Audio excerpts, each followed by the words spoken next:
दोस्तों, आदाब, सलाम, नमस्कार। आज के एपिसोड में हम बात करेंगे पूर्णिया के सांसद पप्पू यादव द्वारा किए गए एक पोस्ट के बारे में।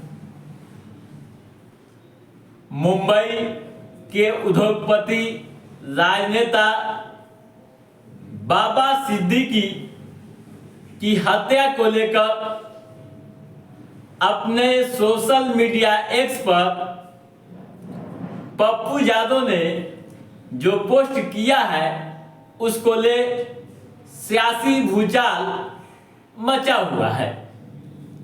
हर स्तर से उनके इस पोस्ट की चर्चा हो रही है और कई तरह के कयास भी लगाए जाने लगे। दोस्तों, जैसा कि आप जान रहे हैं कि मुंबई के उद्योगपति राजनेता बाबा सिद्दीकी की हत्या बीते शनिवार को कर दी गई। उनकी हत्या के बाद महाराष्ट्र में सुरक्षा व्यवस्था पर सवाल तो उठ ही रहे हैं, साथ ही बिहार की सियासत में भी सरगर्मी बढ़ती नजर आ रही। दोस्तों, पप्पू यादव ने अपने सोशल मीडिया एक्स पर क्या लिखा है, पहले यह जान लेते हैं और फिर आगे की परिस्थितियों पर बात करेंगे। पप्पू यादव ने अपने सोशल मीडिया एक्स पर लिखा है कि यह देश है या हिजड़ों की फौज। एक अपराधी जेल में बैठे चुनौती दे लोगों को मार रहा है। सब मुकदर्शक बने हैं, कभी सूसेवाला, कभी करनी सेना के मुखिया, अब एक उद्योगपति राजनेता को मरवा डाला। कानून अनुमति दे तो 24 घंटे में इस लॉरेंस बिश्नोई जैसे 2% के अपराधी के पूरे नेटवर्क को खत्म कर दूंगा। जैसे ही पप्पू यादव का यह ट्वीट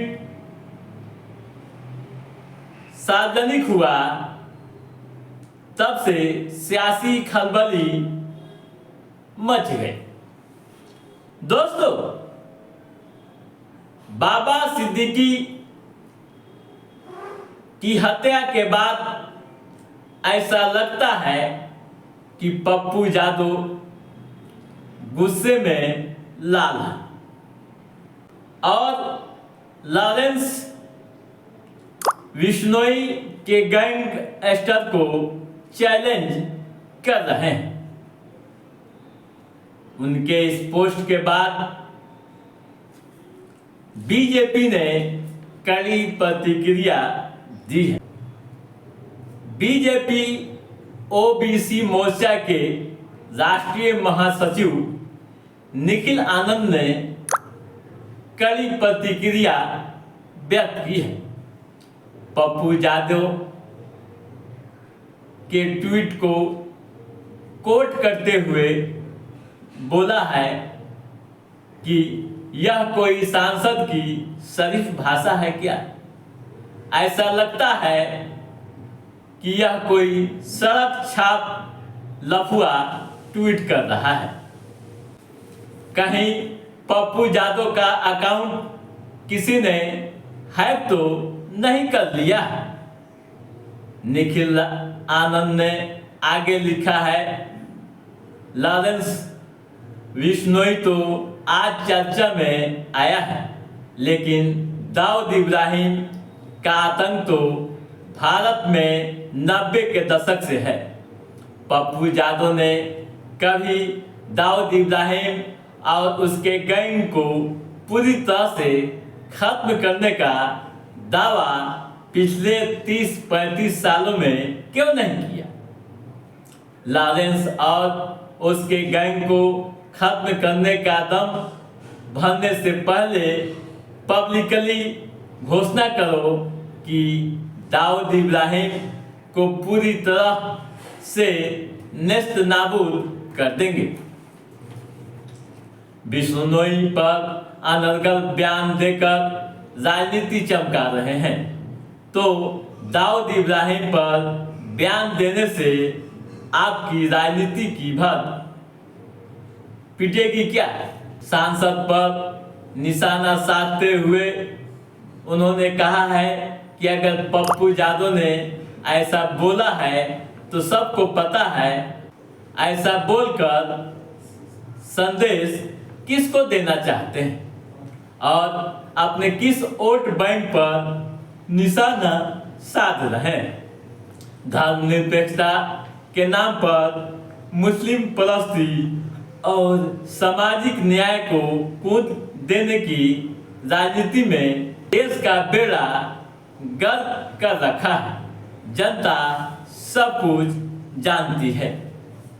जबरन हर मामले में घुसकर राजनीति चमकाने को पप्पू यादव की आदत है। ये बीजेपी नेता का ट्वीट। दोस्तों, जैसा कि आप जान रहे हैं कि बाबा सिद्दीकी बिहार के गोपालगंज के रहने वाले थे। गोपालगंज जिला के माझागढ़ थाना क्षेत्र के शेखटोली में उनका घर था, आज भी घर है। गांव की मिट्टी से उनका काफी लगाव रहा है। उनके भतीजे महमूद गुफरान के अनुसार गांव के गरीबों की वे काफी मदद करते थे। गरीब बच्चों की पढ़ाई पर विशेष ध्यान देते थे, मुफ्त कंप्यूटर शिक्षा देते थे। बिहार में 40 संस्थानें उनकी चल रही है। अब्दुल रहीम मेमोरियल ट्रस्ट के माध्यम से ये संस्थानें चलती है। गरीब बच्चों को पढ़ाने में उनकी काफ़ी दिलचस्पी है। 1 अप्रैल 2022 को उन्होंने माधो उच्चतर माध्यमिक विद्यालय माझा में एक कार्यक्रम किया था, जिसमें टॉपर छात्र छात्राओं को 10-10 हजार रुपये नगद व पाठन सामग्रियों का वितरण किया था। दोस्तों, सिद्दीकी की अचानक इस तरह से हत्या हो जाएगी, यह किसी को अंदाजा नहीं था। लेकिन उनकी हत्या के बाद पप्पू यादव के बयान ने खलबली मचा दी। अब यह सवाल सियासी गलियारों से लेकर आम व खास के बीच भी पूछे जाने लगे हैं कि पप्पू यादव के इस बयान के मायने क्या है। इस तरह से पप्पू यादव खुलकर सोशल मीडिया पर शेयर क्यों कर रहे हैं? इसके पीछे उनकी रणनीति क्या है? कई तरह के सवाल पूछे जा रहे हैं। दोस्तों, जैसा कि आप जानते हैं कि पप्पू यादव बिहार की सियासत में एक अलग विचारधारा वाले नेता माने जाते हैं। वे अपने बयान को ले हमेशा सुर्खियों में रहते हैं। अब उन्होंने इस तरह का बयान क्यों दिया है, यह तो उनका निजी मामला है, लेकिन इतना समझ लीजिए कि उनके इस बयान से बिहार की सियासी सरगर्मी बढ़ गई। तो दोस्तों, आज के इस एपिसोड में बस इतना ही। हमारा ये एपिसोड कैसा लगा आप लाइक और कमेंट करके हमें जरूर बताइएगा।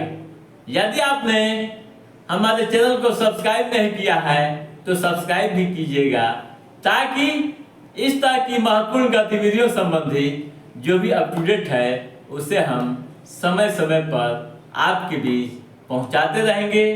तब तक आप अपने दोस्त को दीजिए इजाजत।